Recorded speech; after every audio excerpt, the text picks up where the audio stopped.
eu sou o Rafael Maia e esse é o Stricto Sensu Podcast de número 35 e nós estamos aqui mais uma vez nos estúdios da TV Promove, do canal Universitário, a quem nós agradecemos a parceria e a confiança nesse novo formato de 2022. E como sempre, eu estou aqui com meu amigo, fiel e companheiro, Silvio Teixeira. E aí, Silvinho? Grande Rafael, Mano Rafa, né? Mano Rafa hoje está aqui com a gente, com esse visual peculiar para esse episódio que traz uma pauta bem importante, ganhou muita relevância nos últimos tempos e eu tenho certeza que a Camila vai ter um espaço de muito brilho no nosso dia de hoje, não é, Camila? Olá, Silvio. Olá, Mano Rafa. É muito difícil manter a seriedade, a postura, né, na presença das pessoas. São muito hilárias, elas alegram, salvam as minhas semanas e as minhas tardes, que são muito tomadas por essa rotina burocrática e dessas violações constantes dos poucos direitos que nós mulheres conquistamos ou estamos sempre tendo que reafirmar, e é um pouco disso que a gente vai falar hoje, né? Foram dias bastante difíceis para aqueles que defendem as pautas femininas, né? As pautas dos direitos das mulheres. Contextualizando, nós tivemos dois casos muito próximos um do outro. Os outros vão lembrar que tivemos uma criança de 11 anos que teria sido vítima de um estupro e precisou fazer solicitou o seu direito legal de fazer um aborto, que foi negado pelo hospital. A família ingressou em juízo para poder conseguir essa autorização judicial e a imprensa divulgou o áudio da audiência em que a juíza perguntava se a criança não poderia aguardar mais uns dias para conseguirem fazer o parto e darem a criança para adoção. E cerca de 3 dias depois, veio também por meio da imprensa o caso da atriz Clara Castanho, que também foi vítima de estupro e decidiu dar o filho em adoção e foi amplamente criticada por alguns setores da nossa sociedade. Então são assuntos que estão diretamente ligados entre si, né? Que envolvem questões jurídicas, que envolvem questões extremamente morais, éticas, e que a gente queria abordar aqui do ponto de vista jurídico-político, que é o que a gente costuma fazer. E eu vou pular aqui o Silvio, que merece ser pulado, para deixar a Camila abordar o tema de forma mais direta, porque de todos nós aqui é quem talvez tenha mais legitimidade para abordar a questão que envolve direitos femininos. Camis. Nós somos vítimas, né, recorrentes da prática de violência, de diversas violências e a violência sexual. E aí existem alguns aparatos legais para tentar resguardar um mínimo da dignidade, né? Então, por exemplo, nós tínhamos imediatamente depois do estupro, existiu o atendimento, o pronto atendimento no hospital, que chegou a ser, né, fragilizado no novo programa de governo, que é a questão, além dos exames, além da medicação, a pílula do dia seguinte, que era oferecida de pronto momento, logo depois do corpo de delito, né, logo depois da vítima denunciar aquilo. E isso foi tido como uma prática de apologia ao aborto, pela nova pauta, uma pauta muito conservadora, uma pauta muito evangélica. Então nós tivemos aí, estamos progressivamente vendo esses direitos de proteção, de defesa a posteriori, não é? Porque a gente já não tem muitas políticas públicas para defender a integridade feminina a priori.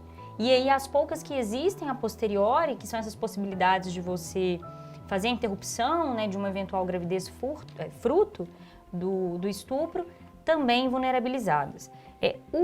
A questão do aborto no Brasil é um tabu. O normal é um tabu social, né, não só no Brasil como no mundo, mas especificamente no Brasil existem 3 exceções. 2 exceções legais e uma exceção que foi uma construção jurisprudencial, né? As 2 exceções são justamente quando a vítima quando a mãe, né, é vítima de aborto, quando a mulher é vítima de aborto, né? Acho que mãe nem é o termo correto, quando a mulher é vítima de aborto. E nós temos também a possibilidade quando há um risco comprovado à saúde e à inviabilidade da continuidade daquela gestação.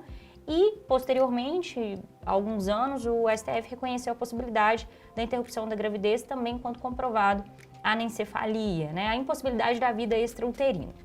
Bom, São hipóteses também muito restritas, mas embora, eu acho que isso é uma coisa que precisa ficar muito claro, né? Embora nós tenhamos isso garantido legalmente, toda vez que uma mulher precisa exercer esse dinheiro, é sempre uma saga judicial.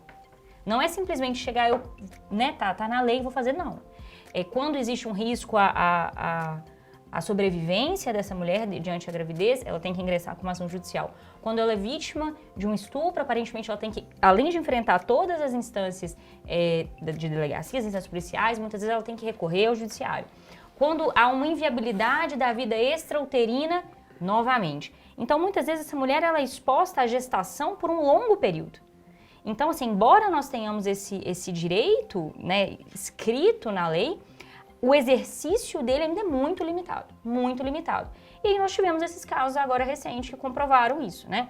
Essa menina de 11 anos, e aí é preciso fazer esse asterisco de que há investigações, a investigação corre em sigilo, mas há a suspeita de que essa criança de 11 anos mantinha relações sexuais com o filho do padrasto que tinha 13.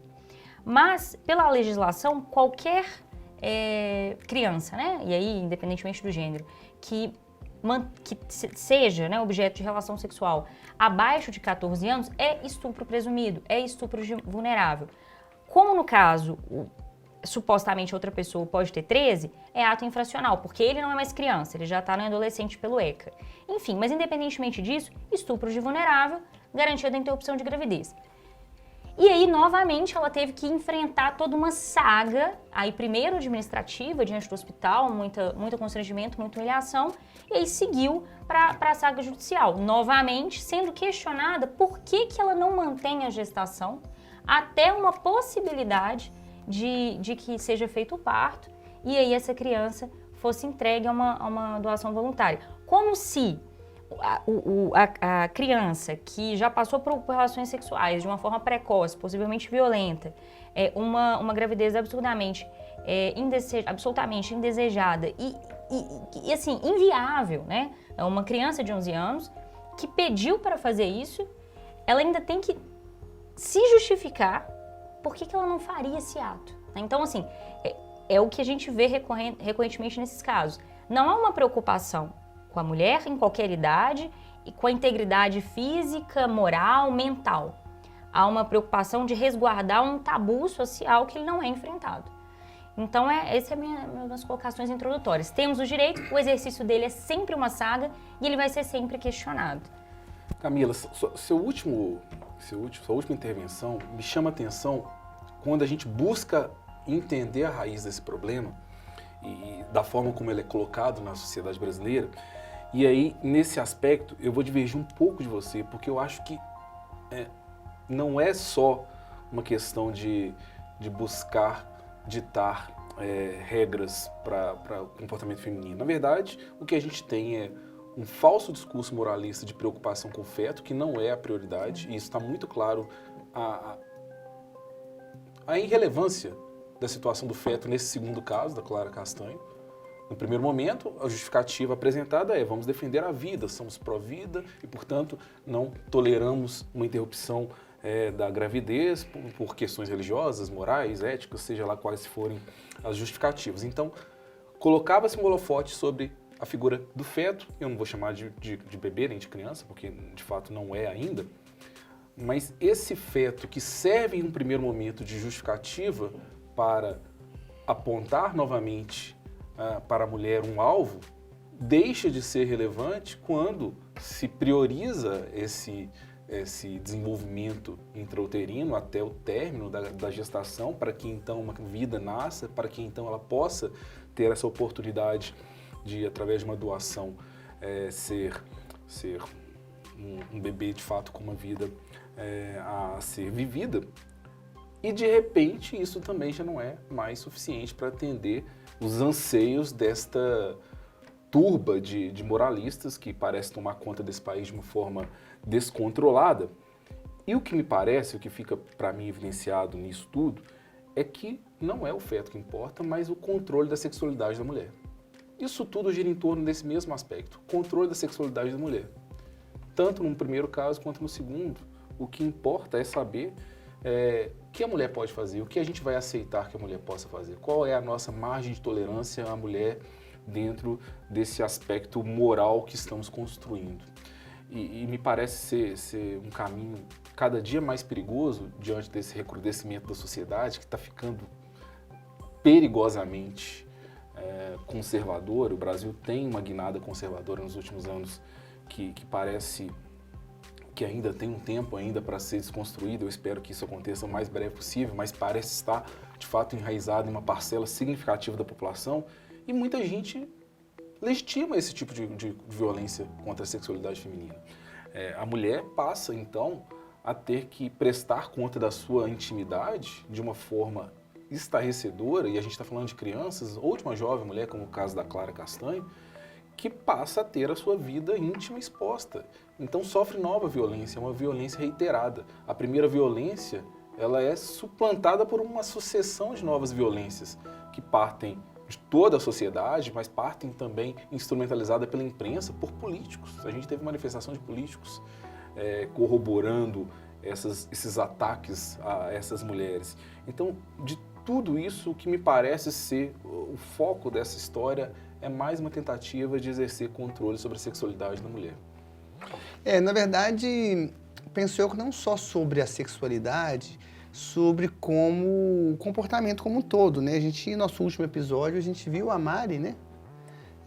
Dizendo tanto que ela era julgada na instituição dela, que é uma instituição que tem como uma das... Conservadora como todo judiciário, né? Mas que tem como uma das suas finalidades precípuas zelar pelo direito das minorias ou das classes minorizadas, né? Se a gente pode dizer assim, como que ela era estigmatizada pela forma como ela se porta muitas vezes.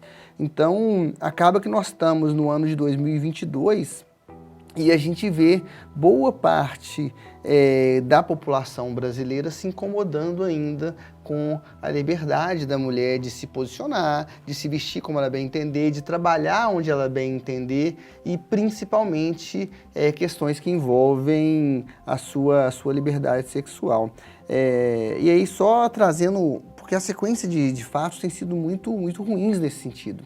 Trazendo mais um fato que aconteceu recentemente, que foi o caso das denúncias de assédio sexual contra o presidente da Caixa Econômica Federal, que até bem pouco tempo atrás era cotado para ser vice de um certo alguém. E o pior é saber, primeiro, que a instituição sabia das denúncias e nada foi feito, e que não teve nenhuma palavra de repúdio por parte de nenhum membro do governo, sabe? Então, a minha preocupação e o meu ponto, e aí tem alguns amigos que costumam dizer que a gente tenta politizar tudo, mas eu tenho para mim que tudo é política. Ou então é uma série imensa de coincidências para além de política, eu não acredito nisso, mas nós temos uma postura de um governo que é extremamente misógino, extremamente agressivo no trato do dia a dia mesmo com relação às mulheres, né? Nós tivemos o presidente disse recentemente que as mulheres estão praticamente integradas à sociedade.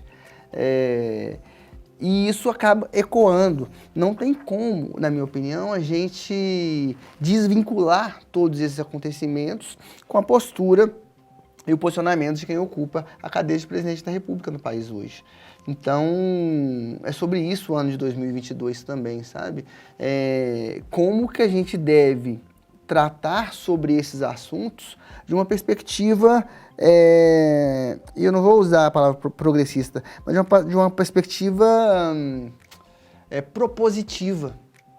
O que a gente precisa fazer enquanto sociedade para que a gente possa garantir que as mulheres sejam tratadas como seres humanos iguais a qualquer outros que são. Que essa questão que envolve gênero, que envolve os direitos femininos em todas as searas. Nós estamos trazendo um recorte de liberdade sexual aqui, mas a gente pode falar de questões que envolvem trabalho, posições de comando na política, a gente pode falar de posições de comando nas empresas, a gente pode falar de igualdade salarial. Então, para mim é difícil falar disso em 2022. Não faz sentido a gente estar discutindo isso hoje, né? Isso não era algo que devia estar na mesa, mais. Então, eu acho que a gente precisa rever a sociedade como um todo, a forma como a gente se comunica, a forma como a gente pretende produzir uma sociedade mais igualitária. Esse caso do assédio na Caixa Econômica Federal não surpreende, porque ele não fica restrito a essa instituição, né? Useiro e viseiro, um jargão jurídico antigo, né? Você ter isso. E aí a gente avançava no sentido de é preciso denunciar, é preciso não se curvar, é preciso tudo. E aí veio uma retórica colocando, parece que a mulher de volta naquele lugar, né? O Bela Recatada do Lar. E a Bela Recatada do Lar, inclusive, ela não levanta a voz, ela aceita o assédio, né? Faz parte do papel dela entender que o homem é um animal selvagem, né? Que domina, e aí tem impulsos irascíveis. Então, aos poucos avanços, a gente retornou para um debate muito básico, muito básico. E aí, Silvio, eu acho que é muito interessante quando você coloca assim, olha, realmente é uma questão de controle. Porque falava-se, a gente é pró-vida e preocupa com a adoção. Aí veio o caso da Clara Castanho e falou assim, então ela entregou o filho para adoção voluntária. Direito esse que é independentemente se a gestação é fruto ou não de uma violência sexual. É algo garantido pelo ECA. Porque, assim, diferentemente, né, do que muitas pessoas possam pensar, as mulheres, às vezes, nem todas as mulheres elas querem exercer a maternidade ou têm condições de exercer aquela maternidade. Então, existe um aparato jurídico, institucional, assim, olha, o pai e a mãe, né, se for o caso, aquelas pessoas que geraram, né, os genitores, assim, vamos entregar em conjunto. No caso da Clara, como foi tão vítima, ela entregou, aí o genitor seria, a princípio, desconhecido, porque, então, existe um procedimento legal para entregar, passa por entrevistas, passa por atendimentos psicológicos, não é algo fácil. E até isso, aí quando isso foi feito, foi também criticado, porque a mulher ela tem a obrigação, no lugar dela, de ter aquela criança, amar aquela criança, ser heroína da própria história, diferentemente dos homens, que de repente se ele não quiser assumir o filho, ele some. Né? O aborto paterno, ele existe desde sempre. Né? Assim, nas discussões a gente brinca, entre aspas, porque tem hora que a gente tem que rir para não chorar, mas se a gestação fosse masculina, já existiria aborto. Quer dizer, o aborto já existe, né? Não seria um crime, porque o que o homem faz não é um crime.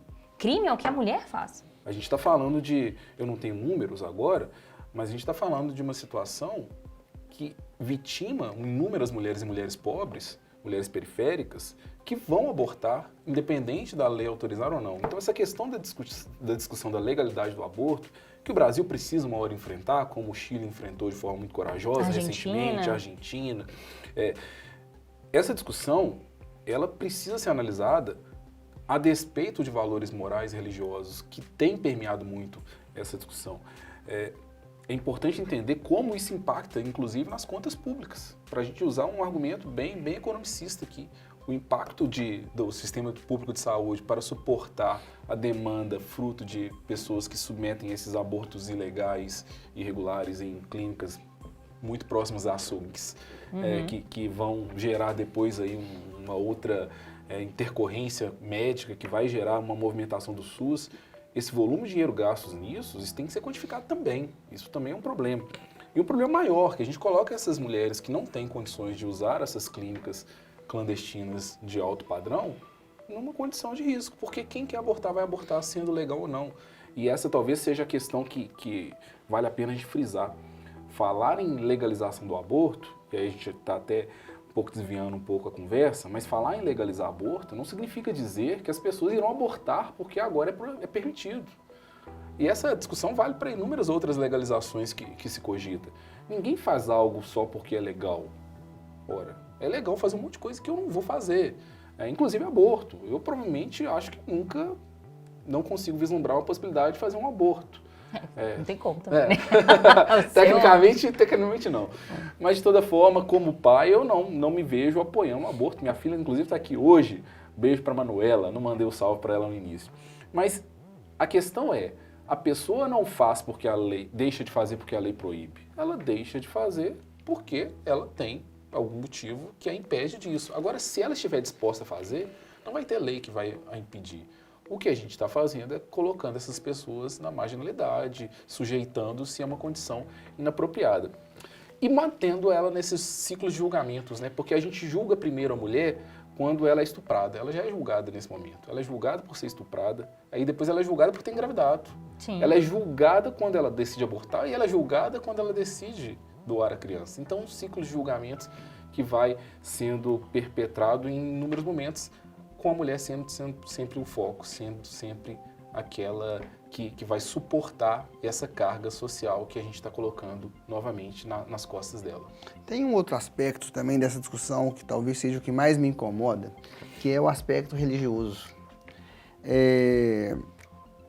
Eu sou uma pessoa religiosa, né? Sou uma pessoa que tem uma relação com a religião bastante intensa desde a minha adolescência, dos grupos de jovens, grupos de casais, de igreja católica, etc. Porém, eu tenho para mim, desde a faculdade, que a religião, principalmente desde a faculdade, quando essas discussões começaram a pipocar na faculdade de Direito, que a religião é algo extremamente pessoal. Não tem como eu exigir que uma pessoa tenha uma conduta X por conta da minha religião. E aí nós vivemos um momento também onde os grupos religiosos são os principais opositores da consagração dos direitos femininos. Porque, na visão religiosa, aqueles direitos não são bons. Só que, poxa, nós estamos falando de dependência entre Estado e Igreja desde o século XVII, XVI talvez, e em 2020 nós ainda temos lideranças religiosas que querem pautar direitos que valem para todos no país. E aí é triste ver que as religiões que tentam impedir a evolução desses direitos são religiões cristãs. Que foram os que queimaram as bruxas, né? As bruxas do século XXI são as mulheres que abortam hoje, talvez dá para fazer essa analogia. É provável. Então, outro retrato, né, da nossa qual a melhor palavra? Tanto que a gente está retrógrado atualmente, dessa falência social, essa teocracia implantada no Brasil. E aí a gente vê como que as igrejas são extremamente instrumentalizadas. Porque eu tenho assim, olha, beleza, eu não sou a favor da descriminalização do aborto. Mas por quê? Não, porque ali é uma vida. Eu falei, mas... Ok, mas e por que não? Porque minha religião não permite. É um argumento que vai falar que o bandido bom é bandido morto. É isso, né? Exato. Eu vi uma charge outro dia, não sei se era do Duque, que era exatamente isso, uma criança pobre pedindo esmola, e é impressionante como que a gente normaliza crianças na rua, atrás de uma pessoa que está gritando contra o aborto, e aí a pessoa fala assim, não, você já nasceu, você não é mais importante. Né? Então, essas mesmas pessoas têm esse sentimento de revanchista, esse sentimento de vingança que tem aflorado cada vez mais na sociedade brasileira, sabe? As mesmas pessoas que comemoram uma operação no Rio de Janeiro onde 26 pessoas são mortas. É a pessoa que fala que não pode fazer aborto porque tem uma vida se perdendo ali. De novo, foi a minha primeira fala. O feto, a vida, nunca foi o objeto principal dessa discussão. A discussão é a mulher. É a mulher, é o controle. Até adicionando aqui um outro caso, eu acho que essa notícia saiu em 2021 também. Não foi em 2022, não. Teve um escândalo de um plano de saúde que estava exigindo no formulário que a mulher preenchia para instalar o DIU, né, que é um dispositivo contraceptivo intrauterino, a assinatura da outorga marital. Era preciso que o homem concordasse que ela colocasse o DIU. E se ela fosse casada. E, quer dizer, nem essa liberdade de planejamento, autoplanejamento familiar, ela poderia, porque, como eu disse, né, não existe uma grande preocupação em desenvolver métodos contraceptivos masculinos, apenas os femininos, que aí tem uma cartela para você optar e tudo mais. E aí um dos únicos métodos contraceptivos masculinos é o preservativo, mas estranhamente não existe nenhum tamanho confortável para o público masculino, tá sempre tudo muito pequeno. Então sempre há uma recusa muito grande nos métodos contraceptivos masculinos, que é o único, e é que também protege de doenças, né? Que aí também não é só uma questão de não engravidar, é uma questão também de saúde. E aí o plano de saúde exigiu isso. E aí isso foi judicializado. O judiciário falou assim, olha, é proibido o plano de saúde exigir autorização marital para instalação do DIU, porque nem o próprio corpo, naquele momento, antes de uma eventual gravidez, a mulher poderia ter direito. Então, de fato, a gente foi vendo isso progredindo aí, né, esse discurso bem retrógrado, indo, avançando, e é sobre controle, né, é sobre a manutenção de uma estrutura, de um status, onde existe mesmo esse pensamento gerencial masculino que ele controla tudo, inclusive a mulher, né? Então, não é importante, né? A vida não é importante, a saúde, a escolha, a liberdade. É importante mesmo a manutenção desse discurso que vai privilegiar esse status quo patriarcal. E aí, Rafa falou uma coisa muito importante. Existe essa pressão hoje em dia de camadas religiosas que ocupam cenas políticas. E não são só cenas políticas por indicação ou ministeriais, são cenas políticas legislativas. E aí, voltando também no que você falou, estamos em 2022, temos que olhar para o legislativo. Não tem condição, em 2022, eu dar um voto ignorando quem que vai estar lá para fiscalizar, pressionar, pautar, enfim, aprovar leis e achar que uma coisa é desconexa da outra. Você tem que ter um voto alinhado, uma consciência disso. É bem provável que daqui 2 anos, quem pegar e ouvir esse programa vai ver casos semelhantes acontecendo no Brasil, infelizmente. Espero que a gente consiga diminuir isso. E acho que a gente pode passar para o nosso quadro de dicas culturais, o nosso Cultura Jurídica. Pois bem, Camis, você tem dica cultural para dar para a gente aí? Tenho, aproveitando o tema. Vou indicar Suprema, que é um filme assim, super bacana, é um filme mesmo, assim, não é um documentário, da história da ministra hoje falecida, Ruth Ginsburg, que foi uma jurista norte-americana que lutou durante a vida toda pela consagração de direitos femininos, desse espaço da mulher, principalmente no direito. Ela foi uma voz ativa do direito das liberdades femininas na Suprema Corte norte-americana, nos deixou há pouco tempo, foi uma grande perda. Inclusive uma grande perda também para os Estados Unidos, que ela era um dos pontos, um dos sustentáculos que mantinha o entendimento da Suprema Corte pela a descriminalização da interrupção da gravidez, né, da liberdade de aborto nos Estados Unidos, que também, nesse mês de junho de 2022, foi superada, né, uma decisão bem complexa, um dia a gente pode até conversar só sobre ela, e aí estados mais conservadores agora avançam novamente nesse cerceamento. Fica aí Suprema, história da Ruth Ginsburg. Silvinho, dica cultural? Rafa, eu vou indicar um documentário que está na Netflix, ele é de 2018, e ele trata de um caso emblemático, um caso que não dá para a gente se aprofundar nessa temática sem passar por ele, que é o caso Roe vs. Wade, dos Estados Unidos. O filme, inclusive, tem esse nome. Roe vs. Wade tem um subtítulo, salvo engano, Direito das Mulheres nos Estados Unidos, algo assim. É um filme que trata de forma documentária a situação dessa mulher que buscou, na década de 70, salvo engano, 73, conseguir autorização para um aborto e a oposição das instituições do Texas, né? Tinha que ser no Texas. E isso acaba chegando à Suprema Corte, e finalmente na Suprema Corte foi dado a ela o direito de abortar. É um caso emblemático para o direito norte-americano e para o mundo inteiro. É um caso bem legal que é tratado de uma forma também muito suave nesse documentário, apesar da profundidade do tema. Maravilha, eu vou indicar algo que eu também já indiquei nesse podcast, que é um outro podcast chamado Abuso. É um podcast da Globoplay, onde aquela jornalista Ana Paula Araújo, será que é isso mesmo? Padrão? Não, padrão não, eu acho que é Ana Paula...